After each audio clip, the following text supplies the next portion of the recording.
شاء الله. اللهم صل وبارك على سيدنا رسول الله. اهو كده حط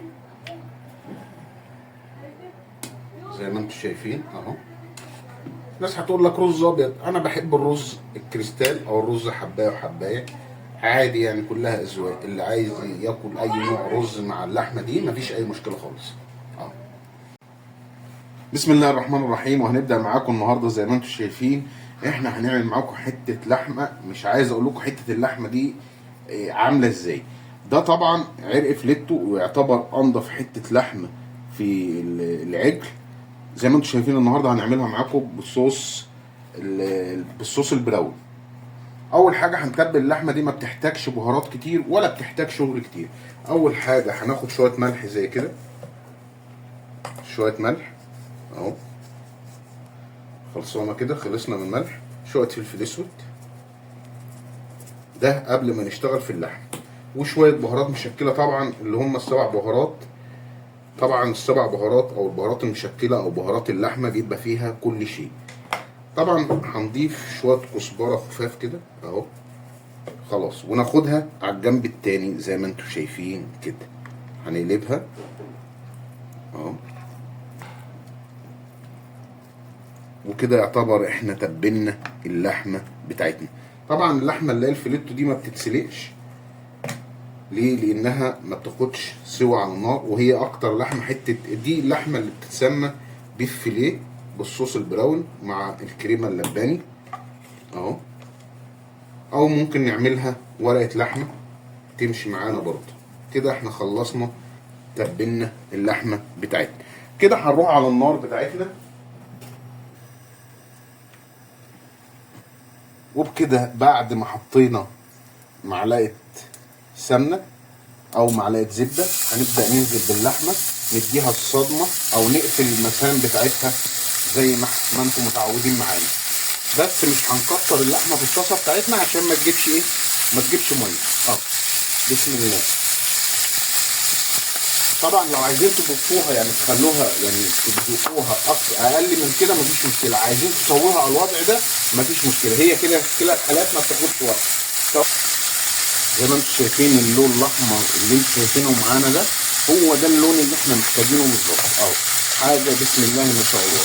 يعني احنا ممكن نسويها على النار هاديه لو انتوا عايزينها لحمه محمره زي كده، وتبداوا تحطوا شويه شوربه، يعني كل الشوربه ما تنشف ممكن نحط لها شويه وتعمل معاكي احلى صوص كده. لونت معانا اهي، هنستخدمه بقيه الكميه. زي ما انتم شايفين يا جماعه، هو ده كده اللون اللي احنا محتاجينه، او هو ده المطلوب اثباته. طبعا مش عايز اقول لكم تاني ان دي افضل حته لحمه موجوده في العجل اهو. زي ما انتم شايفين كده اهي، اللحمه طلعناها اهي كده. الطاسه بتاعتنا اللي احنا اشتغلنا فيها دي هي اللي هنعمل فيها كل حاجه. طبعا لو عندك مشروم ماشي مفيش مشكله، في ناس بتحب تضيف فلفل برده مفيش منه مشكله خالص اهو. كده طلعنا باللحمه بتاعتنا، وفي نفس الطاسه هنجيب بصلايه ناعمه زي كده اهي، ناعمه خالص. لو مش عايزه تضيفي بصل مفيش مشكله خالص. هنمسك البصلايه بتاعتنا في قلب الطاسه، نخليها بس تاخد ايه، وكده البصله بتاعتنا بدات تتكرمل معانا زي ما انتم شايفين، وتاخد اللون بتاعنا الجميل اللي احنا محتاجينه وهنجيب فص توم كده زي اللي انا حطيته ده، ونسيبه بس لحد ما يطلع ريحته. وخلاص على كده اوشكنا على الانتهاء من اللحمه بتاعتنا الجميله. في الطاسه الثانيه برضه عشان قلنا ما ناخدش وقت، يبقى كله ايه، اللحمه بتاعتنا جاهزه اهي. اللحمه بتاعتنا خلاص مرت 100 شويه الشوربه بتوعنا كمان على البصلايه والتوميه اللي احنا عملناها اهو. وهنجيب اللحمه بتاعتنا الممتازه او الرايقه، نبدا ننزل بيها على الصوص اللي احنا عملناه اهو. كده حطينا اللحمه، حطينا الشوربه، عملنا بصلايه. البصلايه دي مش انا بقول مش لازم، مش شرط، بس انا بحب احط البصلايه دي تديني تيست البصل في اللحمه، بتدي تيست عالي قوي. حابه تحط البصلايه مفيش مشكله خالص، من هو مش حابه تحط البصلايه بنفس الطريقه، بس بدل ما نطلع اللحمه في قلب سيب اللحمه في قلب الطاسه بعد ما تلونيها اللون اللي انت عملتيه الجميل ده، هتنزلي بشويه شوربه سخنين على اللحمه، وتسيب اللحمه تاخد وتدي مع نفسها. وفي خطوه تانية هنعملها معاكم. بصوا يا جماعه، زي ما انتم شايفين احنا جبنا علبه زبادي. علبه الزبادي اللي هي اليوناني، او لو مفيش علبه زبادي هنجيب علبه زبادي عاديه خالص، ونحط عليها معلقه نشا صغيره بديل الدقيق اللي احنا معفرناش بيه اللحمه، ونبدا نقلب الزبادي بتاعنا زي كده في النشا. خطوه تانية، هنجيب صوص من اللي هو في اللحمه ده، ونبدا نحطه لحد ما نخلي الصوص بتاعنا او الزبادي بتاعنا ما فيهوش تكتلات. كده بنعملها اللي احنا ما نخليش الزبادي يعمل تكتلات في اللحمه بتاعتنا او الصوص بتاعنا. كده احنا خلاص حطينا الصوص وحطينا النشا بديل الدقيق.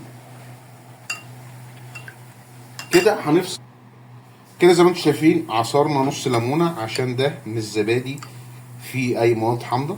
خلاص كده، خلاص قلبنا الزبادي واحنا طفينا النار على اللحمه بس ما استنناهاش لما هي تبرد.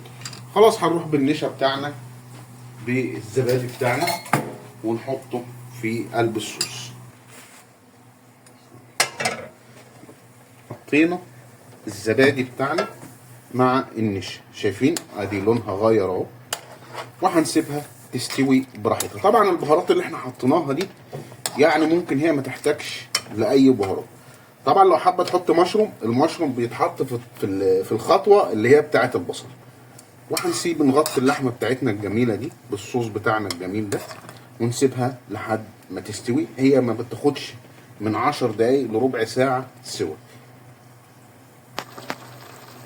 زي ما انتم شايفين يا جماعه، هو ده الشكل النهائي بعد ما عملنا اللحمه البيف فيليه. زي ما انتم شايفين اللحمه بتاعتنا دايبه والصوص بتاعنا دايب، حاجه بسم الله ما شاء الله. يلا بينا على الطبق بتاعنا نغرف معاكم احلى طبق لحمه بيف فيليه مع الشيف ابراهيم حسن. بص قطع اللحمه بتاعتنا حاجه بسم الله ما شاء الله. اللهم صل وبارك على سيدنا رسول الله. اهو كده زي ما انتم شايفين اهو. ناس هتقول لك رز ابيض، انا بحب الرز الكريستال او الرز حبايه وحبايه عادي، يعني كلها اذواق. اللي عايز ياكل اي نوع رز مع اللحمه دي مفيش اي مشكله خالص. اهو. وهننزل بقى بالصوص الجميل او الصوص الجامد بتاعنا اهو. حاجه بسم الله ما شاء الله، بألف هنا وبألف شفا.